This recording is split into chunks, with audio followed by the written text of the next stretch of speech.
오늘 성령과 우리라는 제목으로 오늘의 본문을 가지고 하나님의 말씀 증거하도록 하겠습니다. 오늘 말씀은 예루살렘에서 벌어진 이 모습을 보여주고 있습니다. 여러분, 이 회의는 정말 중요한 회의입니다. 예루살렘 최초 공의회라고 교회 역사상으로도 그렇게 중요하게 여기고 있거든요. 여기에 굉장히 중요한 결론을 내리게 되죠. 이 회의의 쟁점이 무엇입니까?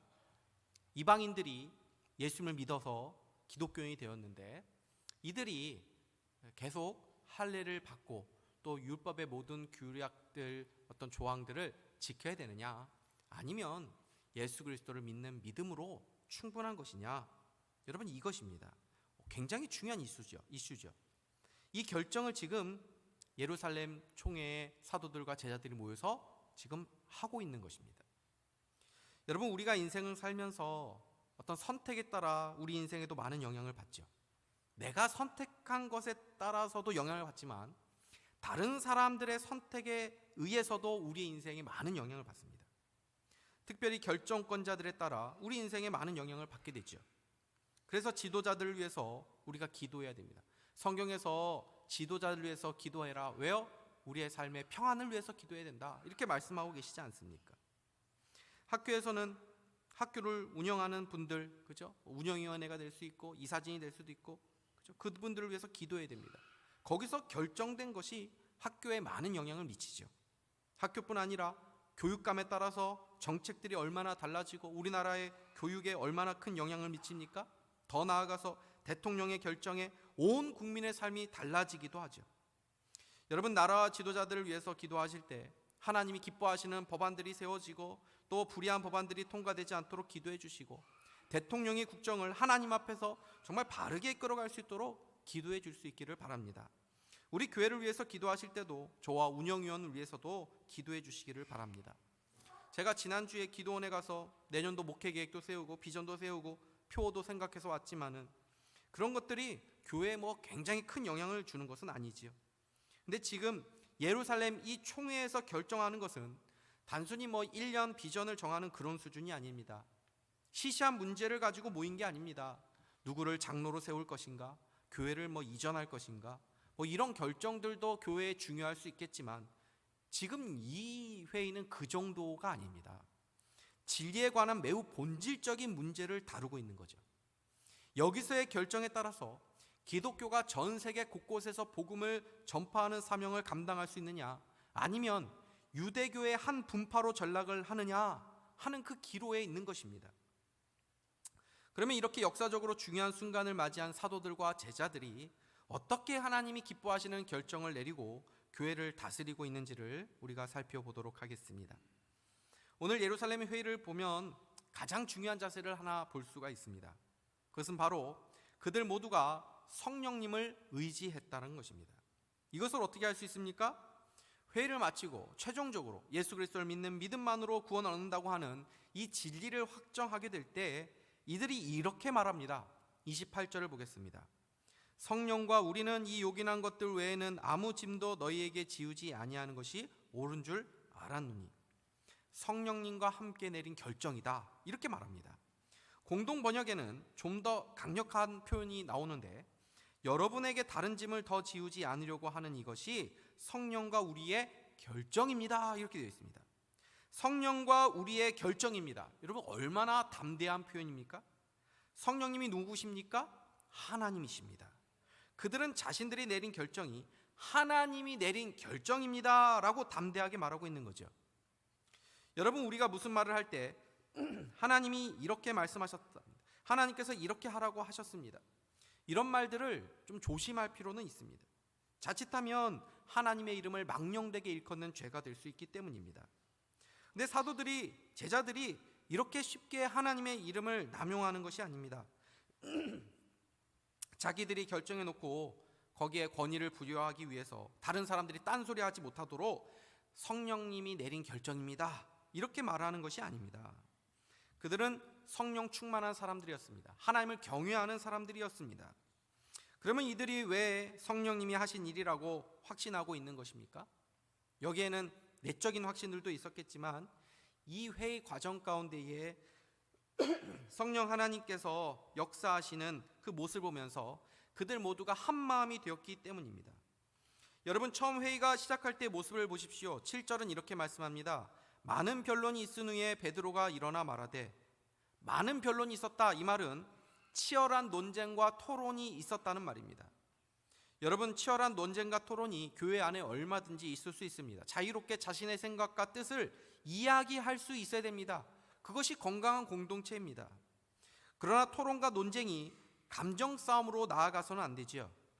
한국 문화는 토론이 좀 어렵다고 하지 않습니까?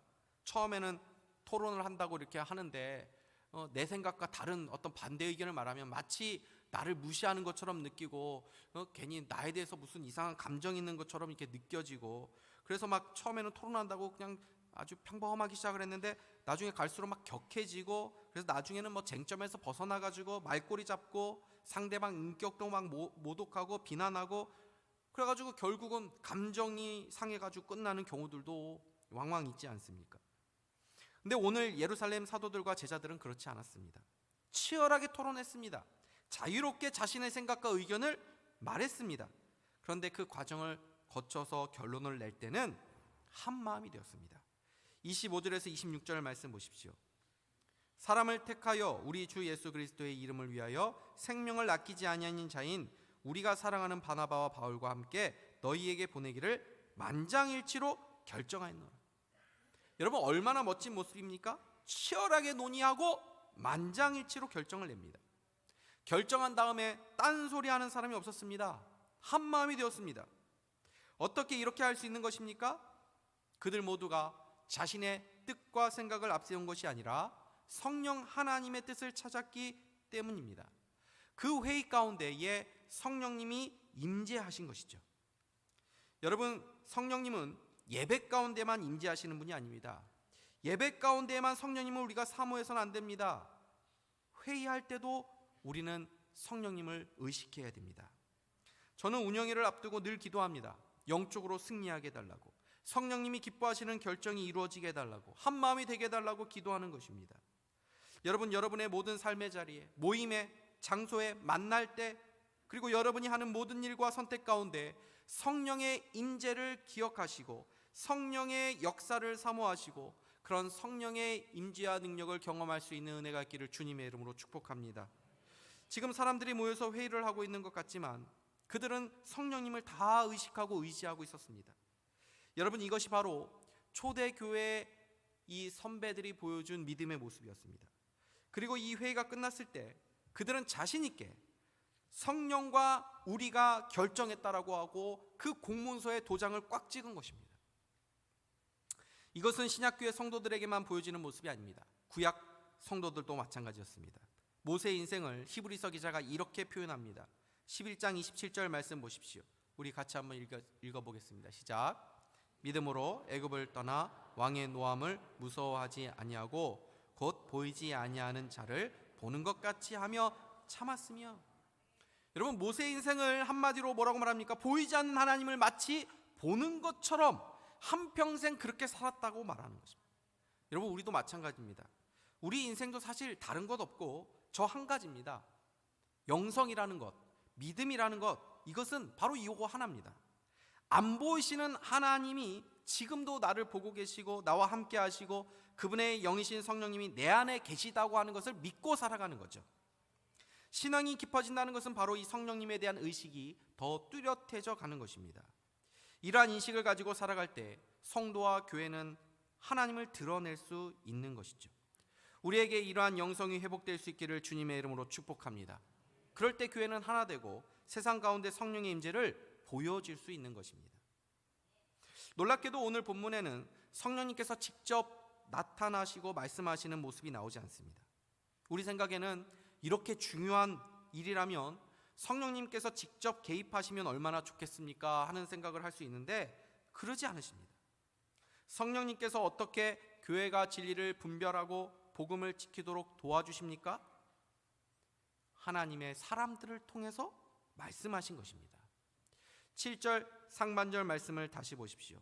많은 변론이 있은 후에 베드로가 일어나 말하되 형제들아 너희도 알거니와. 여러분, 머릿속에 한번 이 장면을 떠올려 보십시오. 많은 사람들이 저마다 생각과 의견을 말하면서 치열한 그런 토론을 하고 있었습니다. 얼마의 시간이 흘렀을까요? 이제 성령님께서 베드로를 통해서 일하시기 시작합니다. 베드로가 일어나 말하되 형제들아. 여러분, 지금 베드로가 말을 시작하면서 뭐라고 시작합니까? 형제들아. 그들 안에서 치열하게 논쟁하고 토론한 것이 있었지만 베드로는 여전히 그들 모두가 믿음의 한 형제라고 하는 의식을 놓치지 않고 있습니다. 야고보도 이렇게 말을 합니다. 13절 말씀 보십시오. 우리 같이 한번 읽겠습니다. 시작.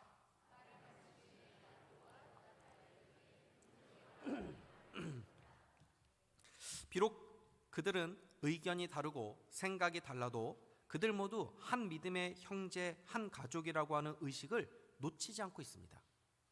여러분, 지금 베드로를 일으켜 형제들에게 말을 하게 하신 분이 누구십니까? 성령님입니다.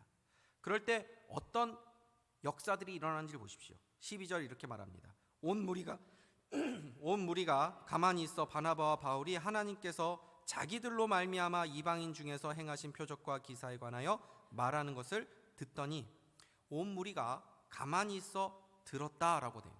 이건 뭐냐면 그들의 마음 가운데에 그들이 듣는 말에 대한 암묵적인 동의와 수긍이 이루어지고 있다는 것입니다. 율법을 여전히 지켜야 된다는 바리새파 그리스도인들의 마음과 생각 가운데에 성령님께서 역사하고 계시다는 거죠. 바나바와 바울이 하나님께서 1차 선교 여행 가운데 하신 일들을 이야기할 때도 그 이야기를 듣습니다. 그리고 마지막으로 예루살렘 교회의 담임 목사이자 이 공의회의 의장 역할을 하고 있는 야고보가 결론적으로 일어나서 또 같은 의견을 말합니다. 지금 성령 하나님께서 베드로를 통해서 바울과 바나바를 통해서 그리고 야고보를 통해서 하나님의 뜻을 밝히고 계신 것이죠. 여러분, 지금도 성령님은 우리에게 말씀하십니다. 우리를 통해, 교회를 통해, 말씀을 통해서 말씀하시는 줄 믿으시기를 바랍니다. 무엇보다 예배 가운데, 이 말씀이 전해지는 시간 가운데 성령님께서 우리에게 말씀하여 주신다는 것을 믿을 수 있기를 바랍니다. 이 성령님의 음성이 들려질 때 여러분이 가지고 있는 여러분의 생각과 뜻과 계획이 바뀌어질 수 있는 은혜가 있기를 주님의 이름으로 축복합니다. 여러분, 우리의 삶의 변화는 생각과 마음에서부터 일어나는 것이죠. 말씀을 들을 때 내가 이 사람을 용서해야지, 이 사람을 내가 품어야지, 이 사람과 화해해야지, 내가 믿음 생활 다시 시작해야지, 죄의 자리에서 벗어나서 다시 거룩한 삶을 향해 나아가야지, 주님을 위해서 내가 헌신하는 삶을 살아야지. 여러분, 이러한 마음과 생각의 변화를 일으키시는 분이 누구십니까? 성령 하나님이신 줄 믿습니다. 하나님 앞에 나올 때, 말씀이 선포될 때에 여러분의 마음과 생각 가운데 변화가 일어나는 은혜가 있기를 주님의 이름으로 축복합니다. 여러분, 여기 또 하나, 그들은 성령님의 뜻을 알기 위해서 성령님을 의지함과 동시에 하나님의 말씀을 살펴봅니다. 야고보가 마지막 변론을 하면서 이렇게 말을 합니다. 15절에서 19절 말씀입니다. 우리 같이 한번 읽어보도록 하겠습니다. 시작.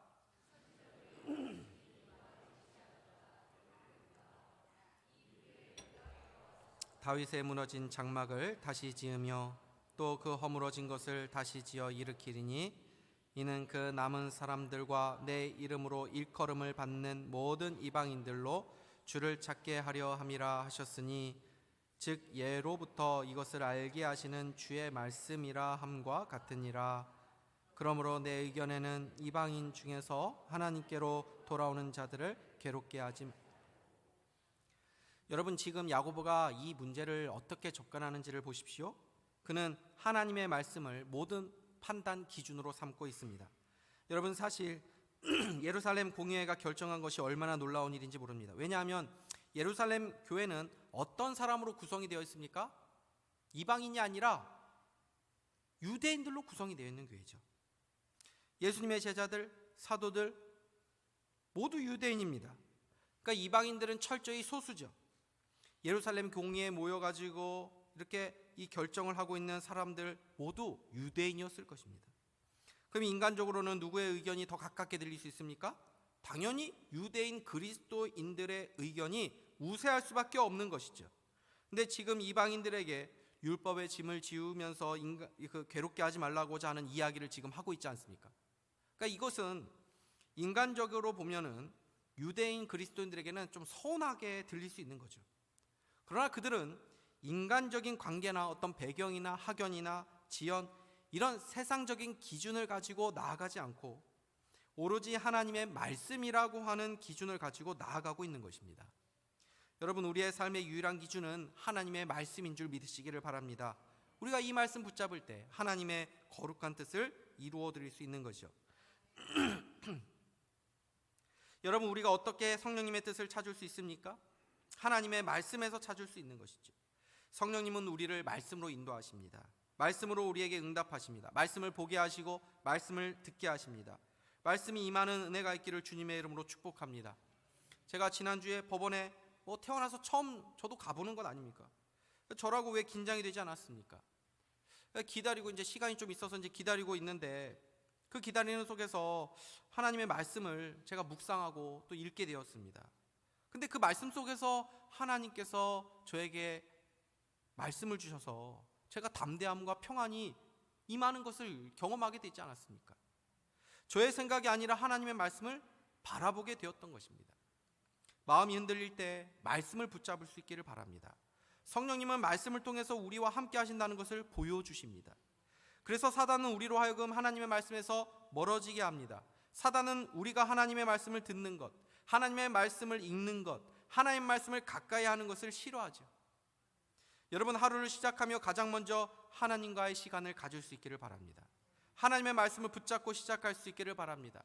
그것이 매일의 삶에서 승리하는 비결입니다. 윈더데이라는 말이 있습니다. 하루를 쟁취해라, 하루를 승리해라. 어느 통계를 보니까 약 75%의 사람들이 스마트폰을 옆에 둔 채 잠을 자고 90%의 사람들이 눈을 뜨자마자 스마트폰을 확인한다고 합니다. 이메일을 체크하고 뉴스를 보고 SNS 하고, 여러분, 이런 것들로 아침부터 여러분의 시선을 빼앗기지 마시기 바랍니다. 그것들이 여러분의 정서와 세계관을 형성하도록 만들지 마십시오. 기도를 통해서 우리의 정서를 형성하고 말씀을 통해서 우리의 세계관을 형성해야 합니다. 성령의 임재와 말씀의 진리 가운데 하루를 시작할 때에 하루의 승리가 우리에게 주어질 줄 믿으시기를 바랍니다. 세 번째로, 성령님의 뜻을 찾을 때 그들 안에서 행하신 하나님의 이야기, 성령의 역사들을 생각했습니다. 오늘 말씀 보면 매우 중요한 표현들이 반복되어 나오는데 그것은 바로 하나님께서 행하셨다라고 하는 표현입니다. 4절을 보십시오. 예루살렘에 이르러 교회와 사도와 장로들에게 영접을 받고 하나님이 자기들과 함께 계셔 행하신 모든 일을 말하매. 12절입니다. 온 무리가 가만히 있어 바나바와 바울이 하나님께서 자기들로 말미암아 이방인 중에서 행하신 표적과 기사에 관하여 말하는 것을 듣더니. 베드로도 일어나서 이야기한 것이 무엇이죠? 8절에서 9절 보면, 또 마음을 아시는 하나님이 우리에게와 같이 그들에게도 성령을 주어 증언하시고 믿음으로 그들의 마음을 깨끗하게 하사 그들이나 우리나 차별하지 아니하셨느니라. 여러분, 이 말씀은 베드로가 고넬료 이방인 집에 가가지고 복음을 전했을 때 성령님께서 그 고넬료의 가족과 거기에 있는 모든 사람에게 임하신 내용을 이야기하고 있는 것입니다. 만약 베드로가 이렇게 이방인들에게 성령 임하시는 것을 본 경험이 없었다면 어쩌면 베드로 역시도 유대인 그리스도인들과 같은 편견이 있었을 것입니다. 우리는 베드로에게 하나님께서 3번 환상을 보여주셨을 때에 베드로가 거절했던 이야기를 알고 있습니다. 베드로 역시도 그런 어떤 인간적인 한계가 있었다는 것이죠. 그런데 그런 그의 편견이 언제 깨어지죠? 성령님께 순종해서 이방인 고넬료의 집에 갔을 때 성령님의 역사를 경험하면서 유대인적인 사고의 틀이 깨어지게 된 것 아닙니까? 여러분, 이것이 중요합니다. 우리가 가만히 있으면 우리의 생각과 우리의 마음의 틀이 깨어지지 않습니다. 말씀을 단순히 지식적으로만 들으면 우리는 변화될 수 없습니다. 베드로가 지금 무엇을 이야기했습니까? 자신의 삶 속에서 행하신 성령의 역사, 간증을 이야기한 거죠. 사도 바나바와 이 바울 역시도 무엇을 이야기한 것입니까? 하나님께서 자신들과 함께 계셔 행하신 모든 일을 말하며 자신의 삶 가운데 행하신 이야기들, 간증을 이야기한 거죠. 여러분은 여러분의 삶 가운데 하나님께서 함께 계셔 행하신 이야기들이 있습니까? 있기를 축복합니다. 그럼 어떻게 하면 우리의 삶에 하나님의 이야기가 넘쳐날 수 있습니까? 여러분들이 하나님의 이야기 속에 믿음으로 뛰어드셔야 되는 것입니다. 말씀에 순종하셔야 되는 것입니다. 성령님께 순종하셔야 되는 것입니다. 방관자로 구경자로만 있으면 다른 사람들의 간증만을 들을 뿐이지 내가 간증의 주인공이 될 수 없는 것이죠. 머리로만 신앙생활하면 몸으로 하나님을 경험할 수 없습니다. 몸으로 신앙생활할 때 하나님을 경험하게 될 것입니다. 움직이는 그리스도인이 될 수 있기를 바랍니다. 하나님의 이야기에 참여할 수 있는 은혜가 있기를 바랍니다. 여러분의 삶에, 여러분의 인생에 하나님의 함께 계셔 행하신 이야기들이 있기를 주님의 이름으로 축복합니다. 마지막으로 오늘 교회의 성숙한 믿음의 모습, 지혜의 모습을 보게 됩니다.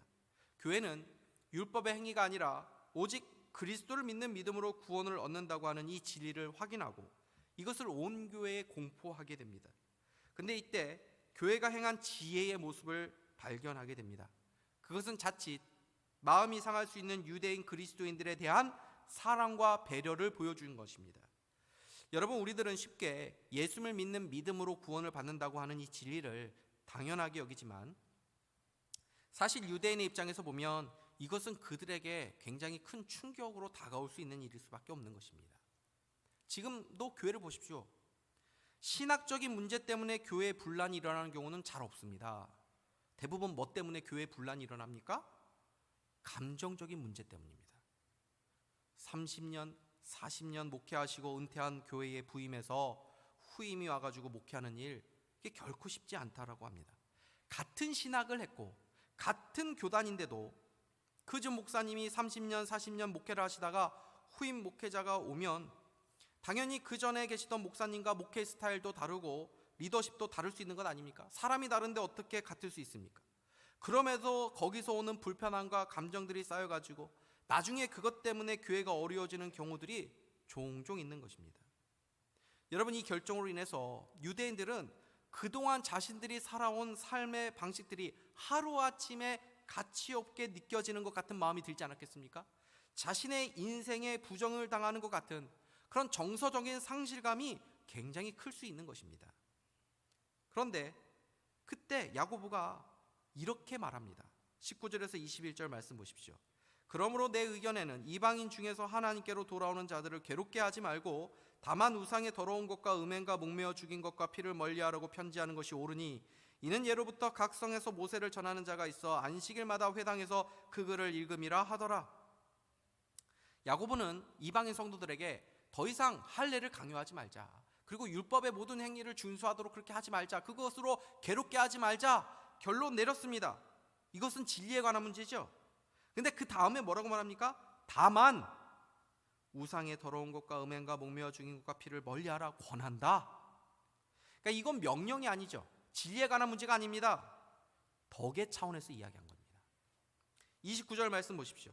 우상의 제물과 피와 목매어 죽인 것과 음행을 멀리할지니라. 이에 스스로 삼가면 잘되리라 평안함을 원하노라 하였더라. 스스로 삼가면 잘되리라. 이건 뭐냐면 이러한 권면에 너희들이 스스로 삼가서 절제해서 그렇게 하면 너희들 주변에 있는 유대인 신자들과 원만한 관계를 유지할 수 있다, 이 뜻입니다. 여러분, 야고보는 왜 이런 권면을 하고 있습니까? 신자는 은혜로 구원을 받지만 구별된 삶을 살아가야 하기 때문입니다. 여러분, 구원은 은혜로 받는 줄로 믿습니다. 그러나 하나님은 하나님의 자녀들이 세상 사람들과 똑같이 살아가기를 원하지 않으십니다. 여러분, 술과 담배가 구원의 문제입니까? 아니죠. 그러나 신자로서 구별된 삶을 살아가야 한다는 측면에서 우리가 이 문제를 생각해야 하는 것입니다. 술을 마신다고 해서 구원 못 받는 게 아닙니다. 그러나 술을 마시게 되면 정갈한 삶을 살아가기 어려운 것이죠. 목사와 성도가 술에 취해가지고 막 비틀거리고 술 추정을 하고 이렇게 하면은 세상 사람들이 어떻게 봅니까? 술에 취하면 방탕하고 무절제하고 죄를 짓기가 쉬운 것 아닙니까? 여러분, 하나님은 우리에게 하나님의 자녀로서 이렇게 살아라 저렇게 살아라 아주 디테일한 그런 규칙들을 제시하지 않습니다. 하나님이 우리를 어떻게 다루어 가십니까? 우리에게 훨씬 더 큰 자유를 주셨습니다. 그리고 그 자유 안에서 우리가 자발적으로 하나님의 기쁨을 위해 살아가기를 원하시죠. 11조를 안 한다고 해서 구원 못 받습니까? 주일 예배 빠진다고 해서 구원 못 받습니까? 그렇지 않습니다. 그러나 그 자유함을 가지고 하나님이 기뻐하신 일로 행할 수 있기를 주님의 이름으로 축복합니다. 우리가 받은 자유를 방종으로 사용하지 않을 수 있기를 바랍니다. 하나님은 우리에게 주신 자유를 하나님과 이웃을 위해 사용하기를 원하십니다. 그래서 우리는 더 이상 우리를 위해 살아가는 인생이 아닙니다. 주를 위해 살아가는 인생이죠. 여러분은 어떤 일을 하려고 할 때 그것을 결정하는 기준이 무엇입니까? 만약 내가 원하기 때문에, 내가 그것을 바라기 때문에 라고 대답을 한다면 여러분의 인생의 주인은 여러분이라는 것을 보여주는 것입니다. 만약 그 이유가 돈 때문에 라고 말을 한다면 여러분의 인생의 주인은 돈이라고 하는 것을 말하고 있는 것입니다. 그러나 그렇게 결정한 이유가 하나님 때문입니다. 하나님이 기뻐하시는 일이기 때문입니다 라고 말을 하신다면 여러분의 인생의 주인이 하나님이시라는 것을 보여주는 것입니다. 지금 야고보 사도가 제시하고 있는 네 가지 권면은 구원받은 이방인들이 자신이 가진 자유함을 가지고 하나님과 형제들을 사랑하는 마음으로 함께 신앙생활하는 유대인 신자들을 배려해 주었으면 좋겠다라고 하는 신앙 권면을 하고 있는 거죠. 더 높은 덕의 차원을 이야기하고 있는 것입니다. 여러분, 우리의 신앙이 무엇입니까? 모든 것이 옳고 그름만 가지고 따지는 그런 유아적인 수준이 우리의 신앙이 아닙니다. 하나님은 우리에게 더 높은 차원의 삶으로 부르셨지요. 고린도전서 10장 23절에서 24절 말씀을 우리 같이 한번 읽어보겠습니다. 시작. 모든 것이 가하나 모든 것이 유익한 것은 아니요 모든 것이 가하나 모든 것이 덕을 세우는 것은 아니니 누구든지 자기의 유익을 구하지 말고 남의 유익을 구하라. 아멘. 갈라디아서 5장 13절도 이렇게 말합니다. 형제들아, 너희가 자유를 위하여 부르심을 입었으나 그러나 그 자유로 육체의 기회를 삼지 말고 오직 사랑으로 서로 종노릇하라. 신앙 공동체는 옳고 그름만 따지는 공동체가 아닙니다. 오늘 사도들은 회의를 통해서 하나님의 뜻을 찾고 질을 추구했지만 그것을 이기고 지는 게임으로 생각하지 않았습니다. 이 문제로 교회가 이방인과 유대인들 갈라지도록 그렇게 만들지 않았다는 것입니다. 교회는 진리 위에 서로에 대한 배려와 사랑으로 하나됨을 지켰습니다. 신앙의 자유를 자신을 위해 쓰지 않고 교회와 다른 이들을 위해서 사용한 것이죠. 하나님은 이 차원으로 우리를 지금도 이끌어가고 계십니다. 이것을 우리에게 원하고 계십니다. 오늘 사도들이 보여준 이 성숙한 믿음의 모습이 우리 산상교회에게도 있기를 주님의 이름으로 축복합니다. 성령의 임재와 하나님 주신 자유함을 하나된 교회를 위하여 또 우리 성도들을 위하여 하나님의 기쁨을 위하여 사용할 수 있는 저와 여러분 다 될 수 있기를 주님의 이름으로 축복합니다. 기도하겠습니다. 하나님 아버지, 감사합니다. 오늘의 말씀을 통해서 다시 한번 우리에게 진리의 말씀을 교훈하여 주시고 가르쳐 주시고 또 하나님 다시 한번 하나님의 거룩한 뜻을 깨닫게 하여 주셨사오니 이 말씀에 순종하여 하나님을 기쁘시게 하며 주의 몸된 교회를 아름답게 세워가는 저희 모두가 다 될 수 있도록 인도하여 주시옵소서. 예수 그리스도의 이름으로 기도하옵나이다. 아멘.